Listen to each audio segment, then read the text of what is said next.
Hi guys, magandang araw po sa inyong lahat. Welcome back po ulit sa aking YouTube channel, Ate Jo TV. Ngayon po, ako po ay mag-share sa inyo ng aking ginagawang barbecue marinade para po sa aming pork barbecue.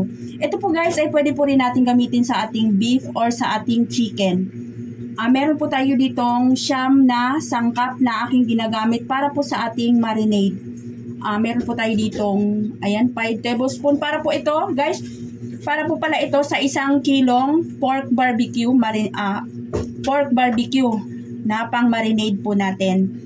Meron po tayo ditong 5 tablespoon na brown sugar. Kailangan po brown sugar yung ating gagamitin. Tapos meron din po ako ditong 5 perasong kalamansi. Tapos ayan, pork. Meron din po tayong pampalasa. Optional po ito kung ayaw po ninyong gumamit. Okay lang po na hindi po natin lalagyan. Pero ito po ay nagpapadagdag lasa rin sa ating marinade. Ayan, meron tayong pampalasa. Ayan siya yung aking gamit. Hindi po yan sponsored. Tapos meron din po tayo ditong suka. 1 tablespoon na vinegar. Ayan, sukang puti. Tapos meron din po tayong 1/2 cup na soy sauce or toyo. Tapos meron tayong ground black pepper, 1/2 teaspoon na ground black pepper. Meron din po tayong minced na bawang or garlic. Tapos meron din po tayong 1 cup na banana ketchup. Yan po siya guys yung aking gamit, banana ketchup po. Tapos meron din po tayong fruit soda lemon. Ito po ay hindi sponsor din. Ayan siya guys yung aking gamit, fruit soda lemon. Ito pong dalawang sangkap na ito, itong suka at saka yung ating soda na lemon. Ito po ay, ang purpose po nito ay para po lumambot or malambot po yung ating karne. And guys, kaya ko po ginamitan itong suka at saka ng ating lemon or fruit soda lemon. Yan po guys yung ating 1, 2, 3, 4, 5, 6, 7, 8, 9. Siyam na sangkap para po sa ating barbecue marinade. Ngayon po ang gagawin po natin ay ihalo po natin itong mga sangkap na ito sa isang bowl.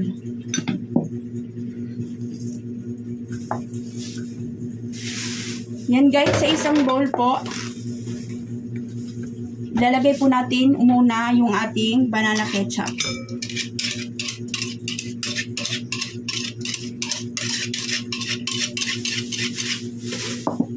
Susunod ko po yung ating brown sugar na 5 kutsara. Lalagay ko na rin po yung ating soy sauce, kalahating cup na soy sauce. Tapos yung ating bawang.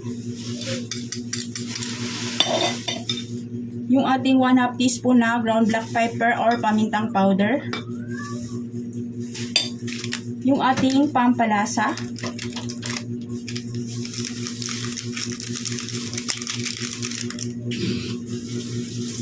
Tapos yung ating soda. Bali, ang kukuhain po nito natin ay 1/4 lang po dito sa bote na to. Hindi po natin uubusin dahil ang gagawin po natin ay 1 kilong pork lang po yung ating imamarinate dito.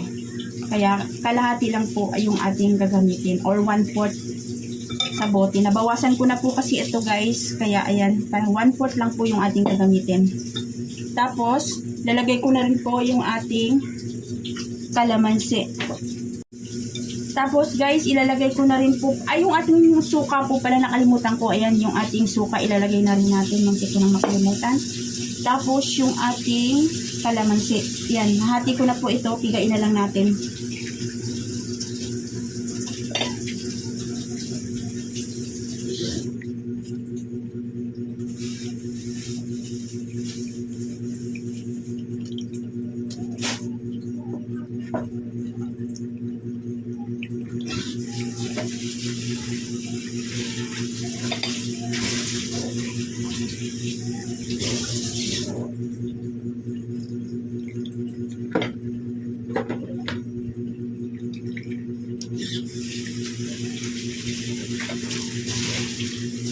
Tapos ngayon po ay inimix po natin itong ating mga namimix na mga sangkap. Ihalo po natin.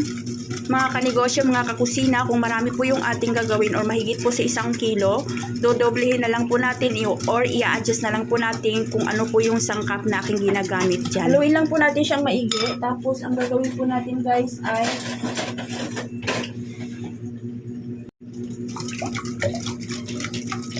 mix lang po natin. Tapos tikman po natin. Tikman ko po kung ano po yung kanyang lasa.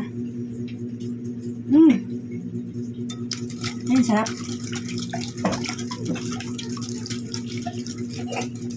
Tapos, ang gagawin po natin ito ay ilalagay na po natin yung ating imamarinate na karne. Ulitin ko po guys, pwede po tayong gumamit dito ng chicken or beef. Ang gamit ko po ngayon ay pork.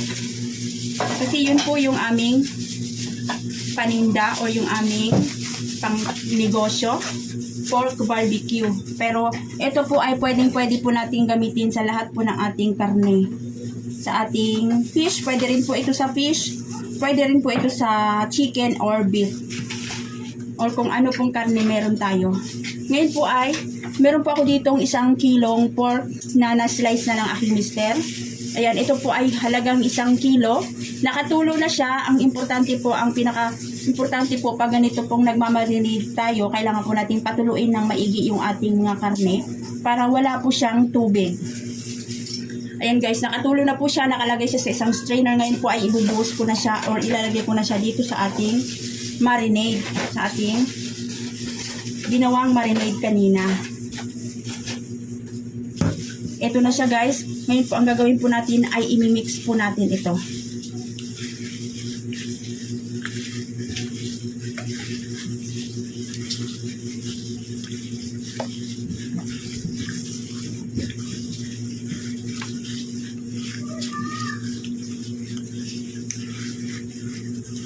Yan, ihahalo lang natin siyang maigi.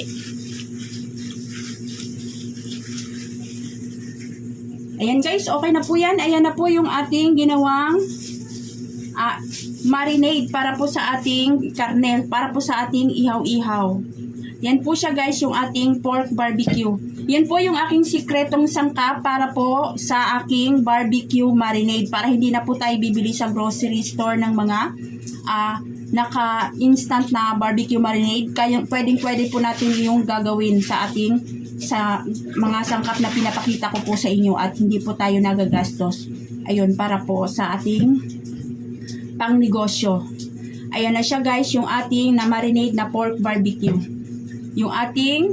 Yun po yung aking siyam na sangkap para sa ating marinade sa ating mga barbecue. Yan guys, kung nagustuhan niyo po ang video ko sa araw na ito, maaari niyo pong i-like, i-share, at paki-comment na rin po sa baba kung mayroon po kayong gustong sabihin. Paki-subscribe na rin po kung nagustuhan niyo po ang video ko, at paki-hit na rin po yung ating notification bell dyan sa baba para ma-update po kayo sa lahat ng video na aking gagawin. Maraming salamat po ulit. God bless po sa ating lahat at nawa po'y pagpapalain po tayo ng ating Panginoon, higit sa lahat sa ating pagninegosyo. Ayan, thank you for watching. Bye!